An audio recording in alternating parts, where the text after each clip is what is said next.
As Flora concluded her song, Fergus stood before them. "I knew I should find you here, even without the assistance of my friend Bran. A simple and unsublimed taste now, like my own, would prefer a jet d'eau at Versailles to this cascade, with all its accompaniments of rock and roar, but this is Flora's Parnassus, Captain Waverley, and that fountain her Helicon. It would be greatly for the benefit of my cellar if she could teach her coadjutor, Mac Murrough, the value of its influence. He has just drunk a pint of Usquebata correct," he said, "the coldness of the claret. Let me try its virtues." He sipped a little water in the hollow of his hand, and immediately commenced, with a theatrical air. "O Lady of the Desert, hail! That lovest the harping of the gale, through fair and fertile regions borne, where never yet grew grass or corn. But English poetry will never succeed under the influence of a Highland Helicon. Allons, courage! O vous, que buvez, à tas plein, à cette heureuse fontaine, ou en any voit, sur le rivage, que quelques vilains troupeaux, suaves de nymphs de village, que les escortent en sans sabots. A truce, dear Fergus. Spare us those most tedious and insipid persons of all Arcadia. Do not, for heaven's sake, bring down Corydon and Linder upon us. Nay, if you cannot relish la houlette le chalumeau, have with you in heroic strains. Dear Fergus, you have certainly partaken of the inspiration of Mac Murrough's cup rather than of mine. I disclaim it, ma belle demoiselle, although I protest it would be the more congenial of the two. Which of your crack-brained Italian romancers is it that says, Io di elicona niente mi curo, in fe de Dio, che el berdiac, bici br an evil, semper mi spiac, asterisk. Asterisk, good sooth, I reck not of your Helicon, drink water whoso will, in faith I will drink none. But if you prefer the Gaelic, Captain Waverley, here is little Kathleen shall sing you Drumindu. Come, Kathleen, Astor, that is, my dear, begin, no apologies to the scene Kinney. Kathleen sung with much liveliness a little Gaelic song, the burlesque elegy of a countryman on the loss of his cow, the comic tones of which, though he did not understand the language, made Waverley laugh more than once, asterisk. Asterisk, this ancient Gaelic ditty is still well known, both in the Highlands and in Ireland. It was translated into English, and published, if I mistake not, under the auspices of the facetious Tom Durfee, by the title of Cully, My Cow. Admirable, Kathleen, cried the chieftain, I must find you a handsome husband among the clansmen one of these days. Kathleen laughed, blushed, and sheltered herself behind her companion. In the progress of their return to the castle, the chieftain warmly pressed Waverley to remain for a week or two, in order to see a grand hunting party, in which he and some other Highland gentlemen proposed to join. The charms of melody and beauty were too strongly impressed in Edward's breast to permit his declining an invitation so pleasing. It was agreed, therefore, that he should write a note to the Baron of Bradwardine, expressing his intention to stay a fortnight at Glennaquoich, and requesting him to forward by the bearer, a gillie of the chieftain's, any letters which might have arrived for him. This turned the discourse upon the Baron, whom Fergus highly extolled as a gentleman and soldier. His character was touched with yet more discrimination by Flora, who observed he was the very model of the old Scottish cavalier, with all his excellencies and peculiarities. It is a character, Captain Waverley, which is fast disappearing, for its best point was a self-respect which was never lost sight of till now. But in the present time the gentlemen whose principles do not permit them to pay court to the existing government are neglected and degraded, and many conduct themselves accordingly, and, like some of the persons you have seen at Tully Veolan, adopt habits and companions inconsistent with their birth and breeding.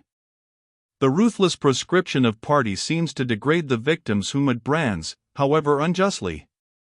But let us hope a brighter day is approaching, when a Scottish country gentleman may be a scholar without the pedantry of our friend the Baron, a sportsman without the low habits of Mr. Falconer, and a judicious improver of his property without becoming a boorish two-legged steer like Killincurate.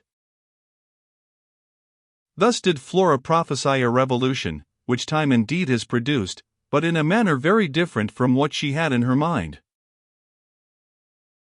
The amiable Rose was next mentioned, with the warmest encomium on her person, manners, and mind. "That man," said Flora, "will find an inestimable treasure in the affections of Rose Bradwardine who shall be so fortunate as to become their object. Her very soul is in home, and in the discharge of all those quiet virtues of which home is the center. Her husband will be to her what her father now is, the object of all her care, solicitude, and affection. She will see nothing, and connect herself with nothing, but by him and through him. If he is a man of sense and virtue, she will sympathize in his sorrows, divert his fatigue, and share his pleasures. If she becomes the property of a churlish or negligent husband, she will suit his taste also, for she will not long survive his unkindness. And, alas! how great is the chance that some such unworthy lot may be that of my poor friend! Oh, that I were a queen this moment, and could command the most amiable and worthy youth of my kingdom to accept happiness with the hand of Rose Bradwardine! I wish you would command her to accept mine an attendant," said Fergus, laughing. I don't know by what caprice it was that this wish, however jocularly expressed, rather jarred on Edward's feelings, notwithstanding his growing inclination to Flora and his indifference to Miss Bradwardine. This is one of the inexplicabilities of human nature, which we leave without comment. "Yours, brother," answered Flora, regarding him steadily. "No, you have another bride, Honor, and the dangers you must run in pursuit of her rival would break poor Rose's heart."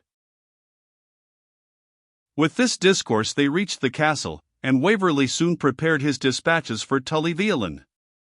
As he knew the Baron was punctilious in such matters, he was about to impress his billet with a seal on which his armorial bearings were engraved, but he did not find it at his watch, and thought he must have left it at Tully Veolan. He mentioned his loss, borrowing at the same time the family seal of the chieftain. "Surely," said Miss MacIver, "Donald Bean Lean would not." "My life for him in such circumstances," answered her brother. "Besides, he would never have left the watch behind." "After all, Fergus," said Flora, "and with every allowance, I am surprised you can countenance that man." "I countenance him? This kind sister of mine would persuade you, Captain Waverley, that I take what the people of old used to call a stake raid, that is, a collop of the foray, or, in plainer words, a portion of the robber's booty, paid by him to the laird, or chief, through whose grounds he drove his prey.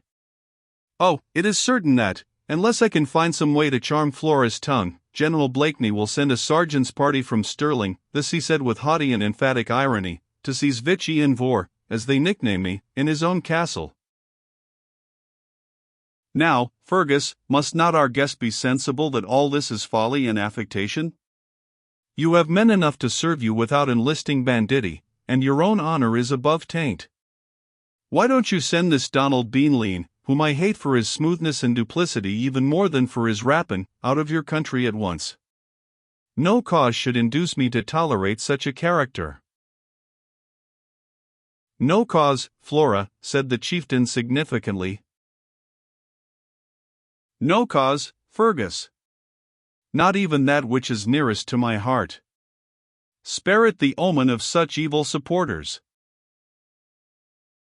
"Oh but, sister," rejoined the chief gaily, "you don't consider my respect for La Belle Passion. Evan Dhu Maccombich is in love with Donald's daughter, Alice, and you cannot expect me to disturb him in his amours. Why, the whole clan would cry shame on me. You know it is one of their wise sayings, that a kinsman is part of a man's body, but a foster brother is a piece of his heart." "Well, Fergus, there is no disputing with you, but I would all this may end well." "Devoutly prayed, my dear and prophetic sister, and the best way in the world to close a dubious argument. But hear ye not the pipes, Captain Waverley? Perhaps you will like better to dance to them in the hall than to be deafened with their harmony without taking part in the exercise they invite us to." Waverley took Flora's hand. The dance, song, and merrymaking proceeded, and closed the day's entertainment at the castle of Vichy in Vore. Edward at length retired, his mind agitated by a variety of new and conflicting feelings, which detained him from rest for some time, in that not unpleasing state of mind in which fancy takes the helm, and the soul rather drifts passively along with the rapid and confused tide of reflections than exerts itself to encounter, systematize, or examine them. At a late hour he fell asleep, and dreamed of Flora Mac Ivor.